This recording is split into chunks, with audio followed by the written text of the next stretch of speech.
I know that might sound crazy. Between both of our YouTube channels last month, we got over 25 million views. We're doing well on Facebook and Snapchat. We employ quite a few of the 25 million views. Scroll up real quick. hottest content creators on the West Coast, and we pump out an insane amount of content on a weekly basis. How could we be going broke? Well, let's start here.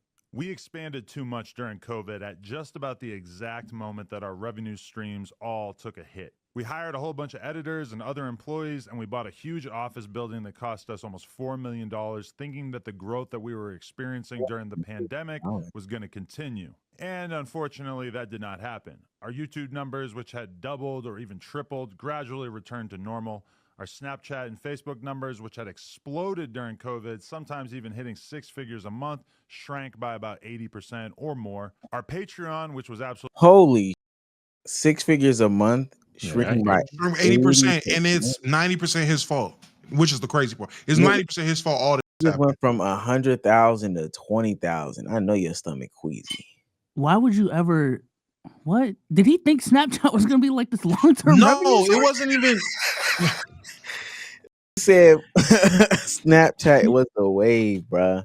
Between Snapchat and their live numbers and the videos that was posted on YouTube at that time, it was looking great for him, but he it up. He's excluding that out of why the downfall happened. He's not talking about why the numbers went down. He's just saying, "Oh, we thought we would grow, and then we just stopped." Yeah, you it up. Y'all would have grew to this astronomical level if you didn't up. Damo, you mad passionate.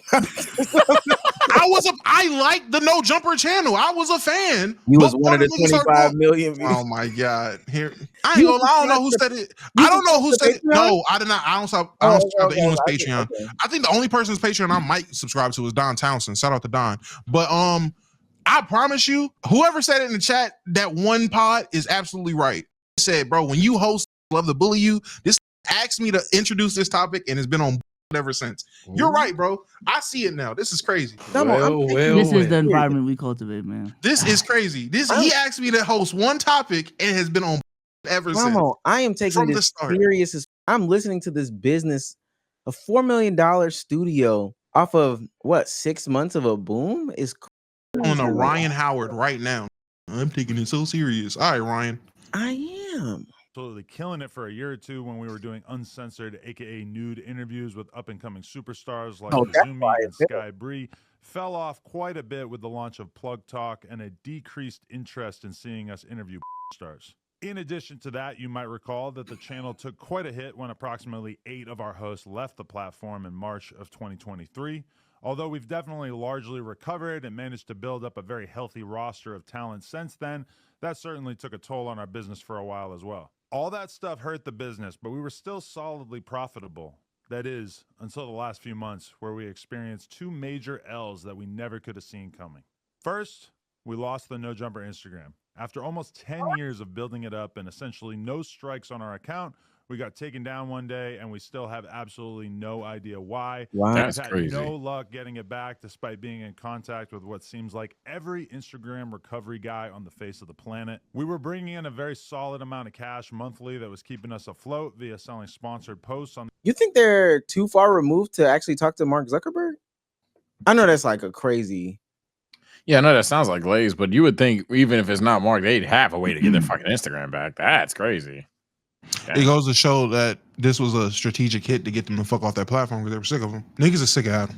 That is crazy. And maybe they could talk to Zark Muckerberg or some shit like that. But I wow. You can't. I didn't know Instagram was deleted. Damn. Mm-hmm. And yeah, that was the reason you can't talk to nobody at Instagram is because they don't fuck with you. Tough. Yeah, because I would think of endless creators that I could envision doing that shit. But what about them specifically though? Because I can still cool on Instagram. Like they do a lot of the same content. Ack ain't putting his dick out there. It's just the stigma of Adam. The use of the black community, I'm not gonna lie, is getting super crazy. This nigga just is recycling and rotating out gang members to keep him protected from certain shit repeatedly, and it's kind of like not even kinda, it is very nasty the way that he's doing it and at the rate that he's doing it. And all the horror stories you hear from the former people, like of them 8 people that left that march that he's talking about, all 8 of them people, when you hear, if you watch back on Fig, if you go look up AD, if you look up all these people that have these problems with him and you see what Adam was doing behind the scenes, again, the house phone situation, it's no wonder why niggas is cutting ties with Adam. Adam is 12 times worse than anything Axe doing. But I don't think that has anything to do with his Instagram going away, though. Respectfully, everything that you just named, like, I don't think Instagram is really worried about. They don't care. I'm gonna be honest. Yeah, that's what I see that he has so much shit fly on Instagram. He has an interview with Logan Paul. I'm trying to. I mean, okay, let's keep going. I'm damn. I thought you were interested. This is crazy. On the account, and that mostly vanished overnight. And while we've been growing the new No Jumper LA account up ever since and managing to sell sponsored collab posts using my Instagram and the No Jumper LA account, DM or email if interested, we aren't making anywhere near as much from Instagram now. Side note, if you're a Meta rep, please DM me. I would love to speak to anyone who could help with this. And second, in addition to that, we have been hit with a bullshit lawsuit from a former employee. Now, essentially everything in this lawsuit is completely fictional, and every lawyer that I've spoken to about it has described this as basically an extortion attempt, but it's still cost us a ton of money already, and it's expected to cost us many hundreds of thousands of dollars to see this through to completion. It's insane to me that a person that we did so much for can just invent some grievances out of thin air and cost us this much money as a result. This person has literally lost every single friend that he used to have when he worked at No Jumper. His streaming career has completely tanked, and he even got kicked off the podcast that he left No Jumper to start. But somehow that's our reality, and we have to fight this rather than just give in to this piece of shit. So as a result of all these circumstances, we are making some changes. Over the last few months, we laid off multiple employees in an attempt to reduce our expenses as much as possible. We closed down our store on Melrose, and we're in the early stages of selling our current warehouse and moving into a smaller space. Wow. To be honest, aside from the layoffs, which sucked, I'm pretty happy about a lot of these changes. I've realized that I should have paid more attention to DJ Vlad and kept my overhead as low as possible, particularly in terms of staff and location. I'm confident that once we get the building sold, we'll be in a pretty solid financial position again as a business. Oh, and I also just want to note that I am talking about No Jumper as a business. I've got another business in the form of Plug Talk, and I've got a pretty decent investment portfolio on a personal level. I mean, shit, I'm not $2 million in debt, and I never had to file for bankruptcy like T-Rel. But I honestly spend pretty much all of my time trying to create as much content as possible with No Jumper, and I can't really justify doing so unless the fundamentals of the business make sense. Okay, this is like 7 minutes. I don't want to, I'm interested as fuck in this actually though, but I don't want to, kill the podcast with this. Yes, Man, that is genuinely crazy. I'm not gonna lie. These just seem like bad business practices though. And I will say this. Early investments, right? I think a lot of creators out of the pandemic, and I guess we'll talk about Adam eventually at some point. What he is experiencing is not uncommon for a lot of creators from the pandemic boom, and they are not seeing the recovery. A lot of those commentary dudes are not seeing the numbers that they were that they once were, and the stuff that they putting on the channel now. What the hell are y'all just throwing shit at the wall to see if it stick? There was definitely a content bubble around the pandemic, and I'm gonna be honest, we are one of the pods that benefited from that bubble. Hindsight, here you go hating on us. Okay, here you go. But yeah, I think the mistake that a lot of people had during that time, and this is a mistake that a lot of creators make in general, is just assuming that what you make in 1 year is going to be what you make the next year. It's not going to be a linear upward trajectory every single year. You know what I'm saying? So one thing that I'm definitely very cautious of with anything that I run in the creator world, even with us, is like overhead. Like, just because we're bringing in $10,000 a month doesn't mean we can output 10,000 out. Not only just for taxes, but just in general. Like, that's dumb. Especially if like he's bringing up Snapchat revenue, like creator fund revenue. Yeah, we know how volatile that shit is. Why the fuck are you, basing your expenses, monthly employee expenses, on Snapchat revenue? That's crazy. Of all the things, chatters, that is, I know most of the chat understands that views equals money, but of all the things that's very disgustingly linear to, that is the Creator Fund program. And Omar, you're absolutely. Oh, my fault. But No, Omar, you're absolutely correct. It was a bunch of bad business moves, a ton of bad business moves. Hell, he had, in terms of upscaling for employees, he had fucking Prem from Hood Prem Cinema running the news show that he was doing on fucking Snapchat. Like the Snapchat show that he's referring to, he had multiple different creators and entities running, like doing the news for that show, just that show, and maybe doing an appearance on the pod. He had fucking 76,000 wows and different shows under the umbrella, and you have to pay all these people, and their numbers were not returning that investment. It wasn't like he had all these shows and they were all just doing all these great numbers. Like, no, a lot of these shows people weren't fucking watching or tuning into. Like they were just doing it to do it, but you have to pay these people. And when you're so big here doing it might be fine. But then this happens, and this happens. Now you working with this amount of money pool, and you still got those same people wanting that same amount of money. Ain't nobody asking for a pay cut. Niggas want a raise. Yeah, and I think that's what and we've seen this before too. I'm not calling out no names, no platform, all that stuff like that. We've seen that before too. Just having this huge idea, and I'll say this: there's no forecasting in content creation. There's no business analyst that you're bringing in. Now, some people would hire that, like an outside consultant, all this other stuff. For the most part, content creation is still a very unprofessional, not managed, not sanctioned environment. So it's all to the creator. All for one for all, just a solo entity making shit work. Things are getting better, but he was in a think tank probably with his homeboys who don't know much more else, and they're just giving ideas as to what they think will work. And so now he's just doing a bunch of different things. Not that I'm surprised, and I have this expression not because I'm like, oh, this is fucked up for Adam. I really don't care what happens to Adam. This is just a very interesting case for especially the creators as to what to look out for. I wouldn't even go out on a limb, and I say I want to do all these things when I get 100K, which should be right around the corner.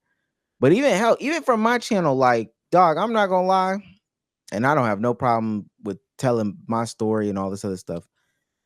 At the end of last year, I was pulling in Sage numbers a month. Yeah, cut the small talk. I like ball talk. Shit like that. No, but I've talked about it on my channel. I was pulling in 5 figures a month. I was pulling 5 figures. Chat. I ain't never heard shit. Say stop it. Shut up.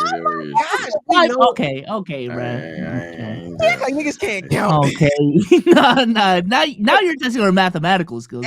I'm not testing your mathematical skills. We all did a subathon at 5,000 sales. Yo, salute. Come on, bro. I got 2.5 gang. Come on, bro. Man, go continue what you were saying. Anyway, I was within 5 figures a month. But what was even more impressive, I think my subscriber growth average was like 8,000 on a monthly basis. Oh no, we heard the first time. Damn. My subscriber basis was like 8,000 on a monthly basis. So every single month I was posting 50K, 60K, 70K. Dog. We was talking, me, Tings, and Caleb were talking like sometime mid last year. We were like, oh shit, we might hit 100K before the year is over. Dog, you drop 1 video, 2 videos, that academics video, dog, I'm still not back. Respectfully, and not even close to being back. That's just how the shit go. And it's oftentimes, and what I found interesting about it, I guess, to talk about something that we didn't do, but we thought about doing on my channel, is there was a massive debate about doing invincible content.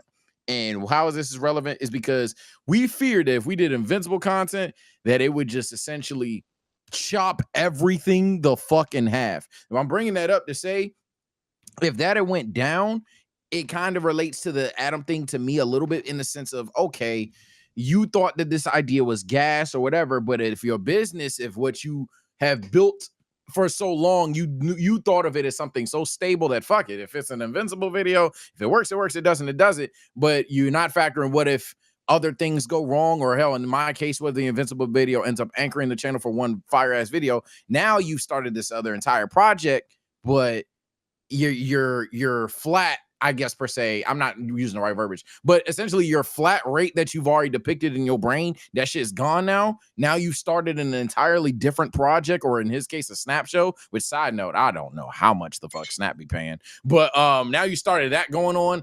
And as Damo said, you've already talked to this production team. You gave them a number. You gave them these kind of mics, materials, whatever case may be, to do the show.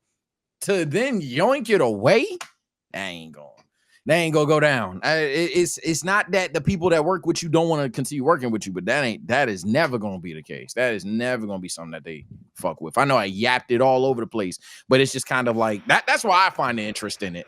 It's just like, damn, these niggas tried to do something inventive, and for the most part, a lot of creators would do as well. They would think that's the smart thing to do. Get on Snap, get on Instagram, all these other things. But considering that their initial payment, initial line, sources of income, what the fuck am I doing? Their initial source of income, their primary source of income got shattered, and now it's like, well, fuck. Now the secondary source of income can't even do what it can to support, and then the tertiary, that's just where my head is at. It's a little scrambled because I'm trying to piece it all together, but that's just tough. Damn. I think a lot of content creators, just in general, they just scale up way too soon. And Yeah, I can even talk really about myself here, but I feel like a lot of creators are finding out, bro, like, you do not have to scale just to scale. Like, even at the highest levels, like, I know a lot of content creators with millions of subscribers doing good have purposely scaled down because it's literally not even what's best for the business. Like, processes are slowing down. Like, the actual product is getting worse in a lot of these cases. But it for certain business owners, it just feels natural. The more money we make, we got to scale up. In content specifically, you do not have to scale up.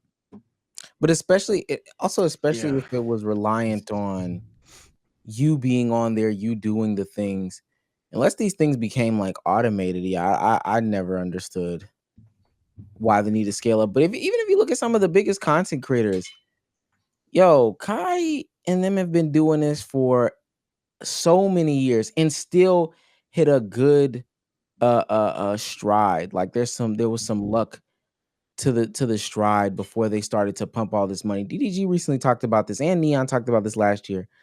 Folks is putting in $100K on a weekly subathon. Dog, you might not never see that shit back, and ain't no real need for you to hit that 100K. Now DDG ultimately did hit the 40K subs, which is great for him. Stupid, I can't even lie. But Neon talked about it last year, how he had to cut his one of the vacations, or not, the streaming vacation short because he was spending the money. It wasn't working out financially. And if he continued out for the next 2-3 days, he would have just been even more in the hole. I don't know.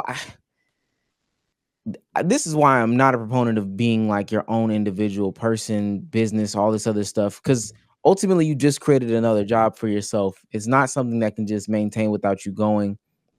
How much Adam scaled up, he himself put himself even more on camera. If I'm not mistaken, Damo would have to correct me on that. He was more visible on camera, and it's just more jobs for you. So you can't even get a break at that point. And one thing, I'm going to keep bringing it back to my shit, but one thing, one video, Instagram being taken. I know that Instagram bag was big for them. And I know Sage is saying he don't know how much.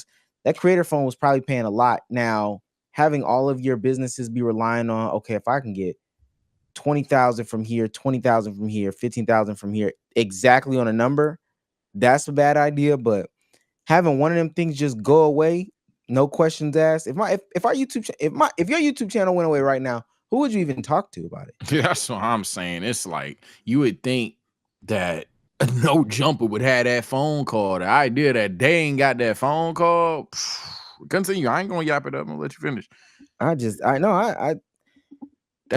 That's a dangerous. He played too much of a dangerous game. Fuck all the others. I don't even really know the other drama. I know Damo probably wanted to get into the drama more than anything with who he did That nigga what said and what no. he did. I don't even really care about that. That's just all around bad business. But it's That's not why even, brand image matters to me so much. I understand. Granted, I overkilled it back in 2020, 2021. I get it. I rewatched the old pod. Sometimes I was insufferable and shit.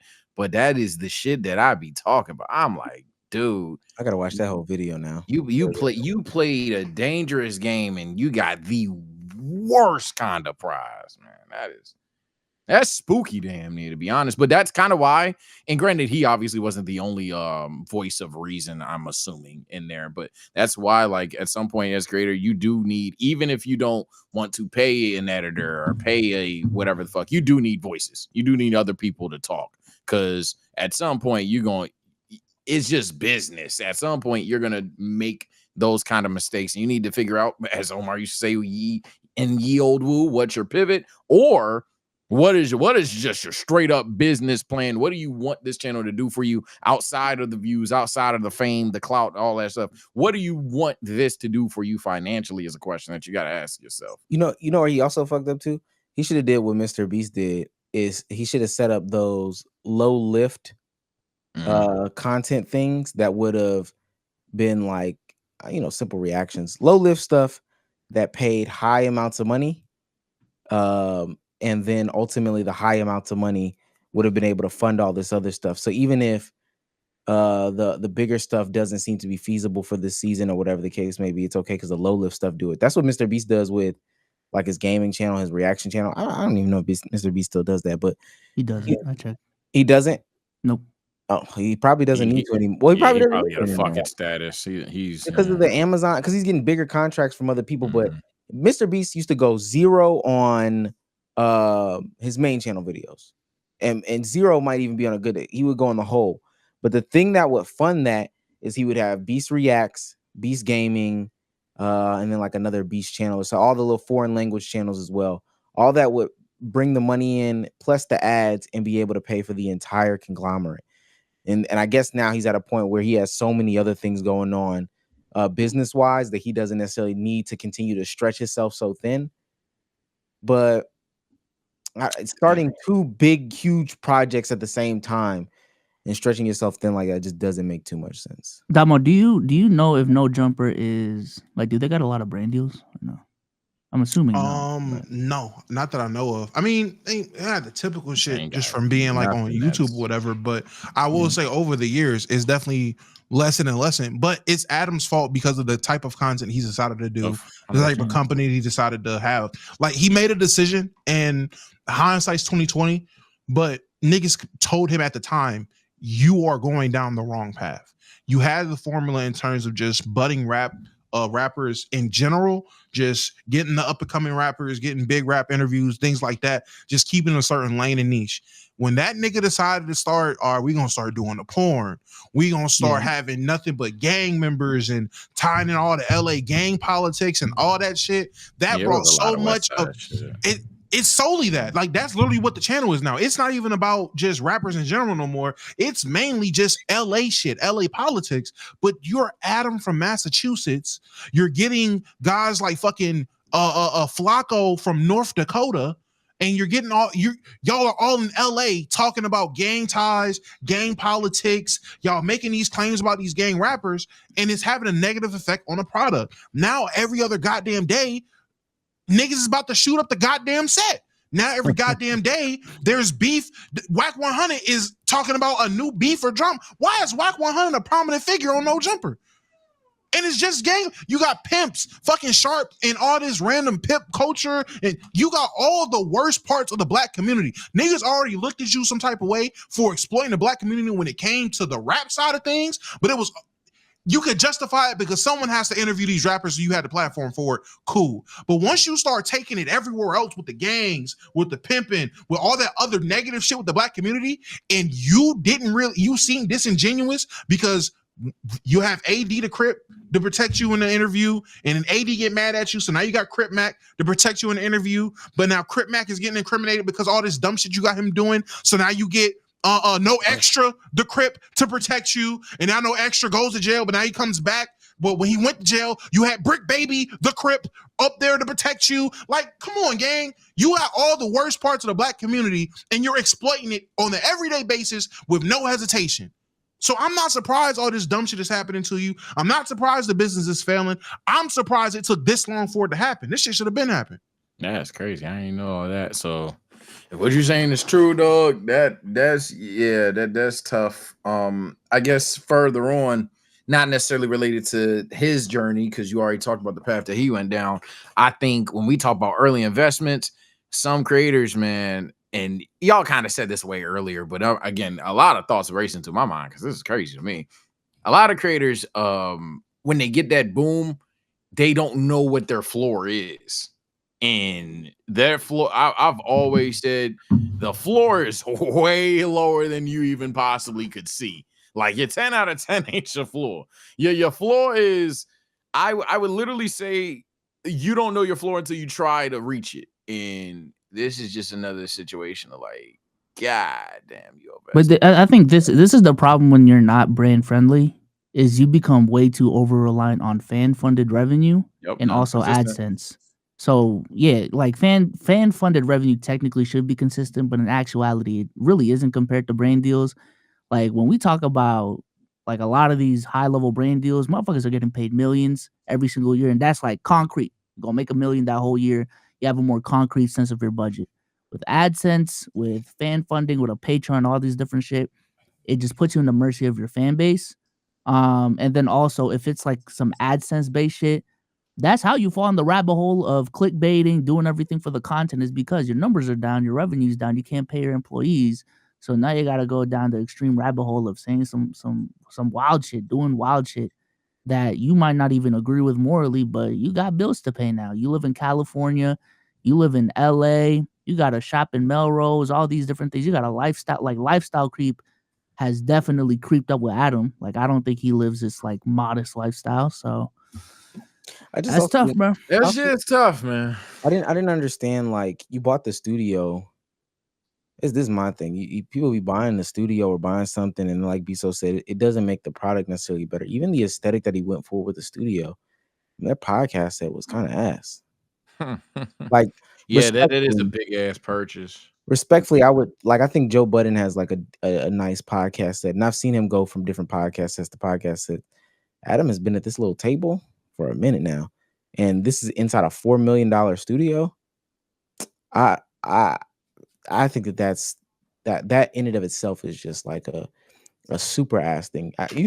In order to be a creator and make that type of a purchase, you got to be able to successfully go through that pivot. I guess he thought that pivot to the nude streams and all that stuff was successful, but I mean, yeah, everybody makes mistakes, but he had no recovery. It's like I don't know him, so and I'm just talking as a creator. To see a creator go through it, that's just sad. But he could be fucking weird. You can even the way look that at you describe it might be fucking weird.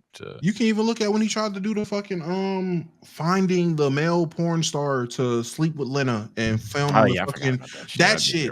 He only did that one time, and it's funny, he did that shit around the time Drewski did the Could Have Been Love shit, well, the Could Have Been House the first time. Ironically, okay, it's not me this time, right? Okay. Oh my god. Okay, cool. Because I blacked out twice today. Christ. I'm actually scared of streaming. Damn. It's tough. This content, this nigga Adam is paying out of pocket to do. Did I just lag? No. Yes. You good. You spin. Oh goddamn! What was the last thing I heard? Ironically, I think you're good now. You're good now. Drewski was getting sponsored to do all the fucking the shows and everything. This nigga Adam tried it, had to pay out of pocket for it. It wasn't sponsored, and it was basically to find somebody to come and do some shit on a Patreon a video, a Patreon fan funded thing. And the problem with basing all your shit on fan funded shit, when you work the way that you work as Adam, when you do the things you do as Adam, if you're in a negative light, why the fuck are fans gonna fund you? Yeah. And that's what you're finding out. You're doing all this dumb shit to push you in a negative light. Why the fuck are fans gonna fund you? So you fuck yourself in the end.